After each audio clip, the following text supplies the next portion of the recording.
মনে হলো যে আমার ভাসুর যদি বিয়ে করে বাহিরে, তার একটা বাচ্চা হবে, আর বাচ্চা কাচ্চা হলে তো সে অর্ধেক সম্পত্তির মালিক হবে। তো আমি চাই না যে আমাদের সয় সম্পত্তিগুলো বাহিরে চলে যাক, এটা আমার কাছে ভাল লাগে নাই। পরে আমি প্ল্যান করি যে কি করা যায়। পরে আমি একদিন আমার ভাসুরকে বলি যে আচ্ছা ভাইয়া, আপনি যে বিয়ে করতে চাচ্ছেন, আমি তো জানি তো একটা সম্পর্কের জন্য আপনি বিয়ে করতে চান, একটা শারীরিক চাহিদার কারণে। যদি আপনি এইরকম চাহিদার কারণে বিয়ে করতে চান, তাহলে আমি যদি আপনাকে এইরকম সময় দেই, আপনার মনের আশাগুলা পূর্ণ করি, আপনার মানে চাহিদা পূরণ করি, তাহলে কি আপনি বাইরে বিয়ে করতে যাবেন? পরে বলতেছে বিয়ে করা তো জরুরি, মানুষ কি বলবে। তখন আমি বলছি আপনি বলবেন যে না, আমি বিয়ে করব না, আমি বিয়ে করব না, আমি আমার ভাইয়ের সাথেই থাকবো, যে কয়টা জীবন বাঁচেন আমাদের সাথেই বাঁচবেন। তাহলে আমি নিয়মিত আপনি যা বলবেন আমি তাই শুনবো, আমি আপনাকে ওইভাবে সময় দিয়ে যাব। তো আমার হাজবেন্ড যখন কাজে চলে যায়, পরে আমি আমার ভাসুরকে সবসময় এইভাবে সময় দিতাম। প্রতিটা দিনে তার সাথে আমার একটা শারীরিক সম্পর্ক ছিল। আমার হাজব্যান্ড আর এগুলা দেখতো না, কারণ ও সকালে কাজে চলে গেলে রাত্রে আসতো। তা হাজব্যান্ড আর কি ওর লোক ছিল দোকানে, এই জন্য ওর লোক যেত না বাইরে, বেশি বাসায় থাকতো। তো সেই ক্ষেত্রে আমার হাজব্যান্ড তো মানে এই বিষয়টা আর জানে না, রাত্রে বাসায় আসতো, খাওয়া দাওয়া করতো, ওর যখন ইচ্ছে হতো আমি পূরণ করতাম, ঘুমায় যাইতো। তা আমার ভাসুরের কথা ছিল যে ঠিকই তো, আমি তো ইচ্ছে করলে মানে এখন তো আমার ধরতে গেলে সব পাইলাম, জায়গা সম্পত্তি তো আছেই, আর আমার তো এক হিসেবে আকাশের চাঁদে আইসা পড়ছে, যেহেতু আমি আমার ছোট ভাইয়ের বউ আমাকে সময় দেয়। তো সে আর বিয়ের কথাটা আর বলে না, এক পর্যায়ে বিয়ের কথা সে ভুলেই যায়। আমার নাম হচ্ছে পুষ্প, আমি হচ্ছে আপনার ময়মনসিং থাকি। তো আমার বাবা মায়ের অবস্থা ভালোই। বাবা মায়ের অবস্থা মানে ছোটবেলা থেকে আমি অনেক ভালোই দেখে এসেছি। পরে পড়াশোনা শেষ করলাম। পড়াশোনা শেষ করার পরে মানে বিয়ের আগে একজনের সাথে রিলেশন ছিল, কিন্তু বাবা মা মেনে নেয় নাই। ছেলেদের এখন আমার হাজব্যান্ড তো ওর আর কি অবস্থা ভালো। তো আমার বাবার কথা হচ্ছে আমি যেহেতু একজন অবস্থাশালী, তা আমি একজন এরকম অবস্থাশালীর কাছে বিয়ে দেবো, যাতে আমার মেয়ের কখনো সয় সম্পত্তির অভাব না হয়। তো বাবার বাসায় সবসময় বিলাসিতা করছি। শ্বশুর বাড়ি আসার পরও হাজবেন্ড ভালো পাইলাম।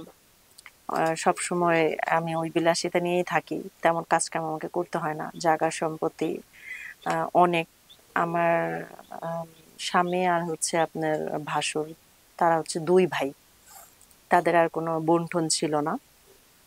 তো আমার আম, স্বামী ছোট, ও পড়াশোনা করে শেষ করে আমাকে বিয়ে করছে। তো আমার ভাসুরের মানে বিয়ে হয়েছে প্রায় অনেক দিন, কিন্তু তাদের বাচ্চা কাচ্চা আর কি হয় নাই, কারণ আমার জালের একটু সমস্যা ছিল। তারপরে সেও বলছিল তাকে বিয়ে করার জন্য। আমি আমার বিয়ের পর আমি শুনছি এ কথা বলছে, কিন্তু সে আর বিয়ে করতে চায় নাই পরে, এই জন্য আর বাচ্চা কাচ্চা হয় নাই। তো আমাদেরও আর কি এরকম প্রায় 1-2 বছর হয়ে যায়। যেহেতু চিন্তা করলাম বড় ভাসুরের বাচ্চা কাচ্চা নেয়, তাহলে আমরা কি নিবো, তো আমরা একটু দেরি করেই নিব। তারপর আমিও আর কি একটু দেরি করে বাচ্চা নেওয়ার সিদ্ধান্ত নেই।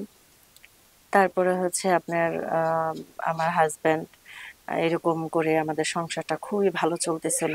তার ভাইয়ের সাথে প্রচুর পরিমাণে মিল। এরকম করতে করতে একদিন আমার যার অসুস্থ হয়ে যায়, অসুস্থ হয়ে যাওয়ার পরে আমি তার কয়েকদিন সেবা যত্ন করি।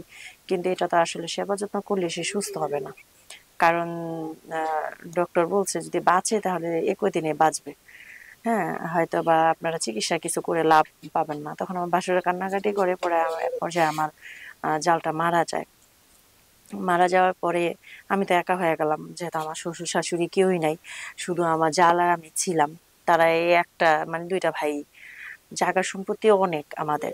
তারপর হচ্ছে আমি, আমার ভাসুর এরকম কান্নাকাটি করতো, পরে আমি রান্নাবাড়ি করে খাওয়াইতাম, আমাদের সাথেই খেত।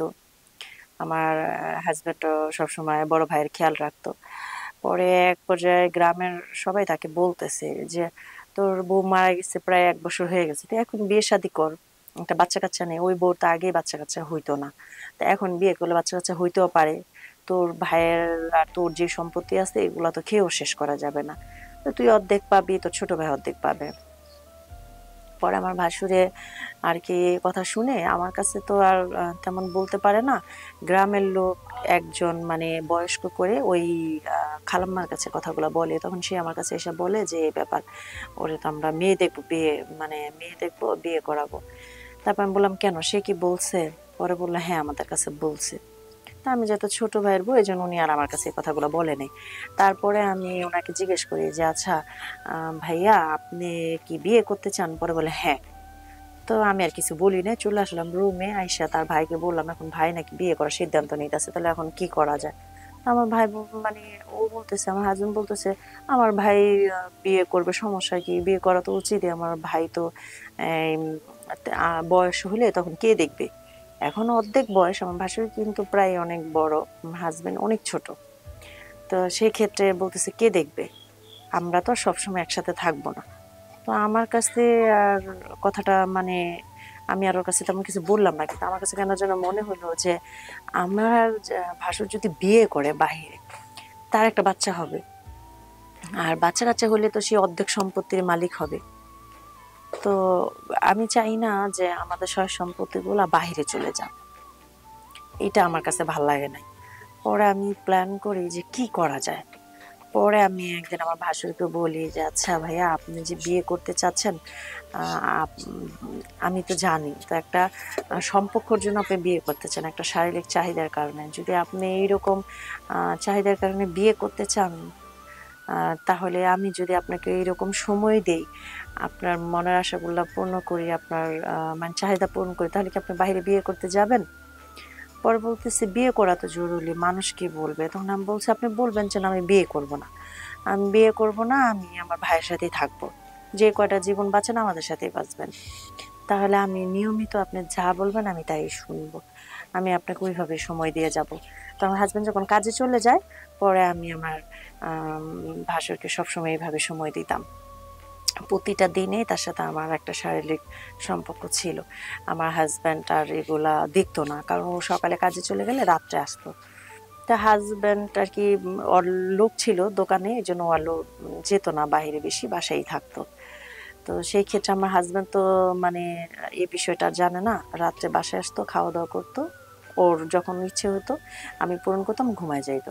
তা আমার ভাসুরের কথা ছিল যে, ঠিকই তো, আমি তো ইচ্ছে করলে মানে এখন তো আমার ধরতে গেলে সব পাইলাম, জায়গা সম্পত্তি তো আছেই, আর আমার তো এক হিসেবে আকাশের চাঁদে আইসা পড়ছে, যেহেতু আমি আমার ছোট ভাইয়ের বউ আমাকে সময় দেয়। তো সে আর বিয়ের কথাটা আর বলে না, এক পর্যায়ে বিয়ের কথা সে ভুলেই যায়। আমি প্রতিদিনে তাকে সময় দেই। তো ওইভাবে আর কি আমাদের সংসারটা মানে চলতেছে। হাজবেন্ডও আর এই বিষয় নিয়ে কিছু জানে না, আর আমার ভাসুরও এই বিষয় নিয়ে আর কিছু বলে না, তার বিয়ে শাদী নাম ঠামও সে নেয় না। তো সম্পত্তি আমার রইলো, আমার ভাসুর যে কদিন বাঁচে সে এইভাবে সে আমার কাছে বেঁচে থাকবে আর কি, মানে এইভাবেই থাকবে। তা আমি এই জন্য আর আমার ভাসুরকে বিয়ে করতে দেই না। তো আমার হাজবেন্ড আর বিষয়টা জানে না। তো যাই হোক, আমার সংসারটা এইভাবে চলতেছে। আপনাদের কাছে যে আমার ভিডিওটা ভালো লেগে থাকে, অবশ্যই লাইক, কমেন্ট, শেয়ার করতে ভুলবেন না।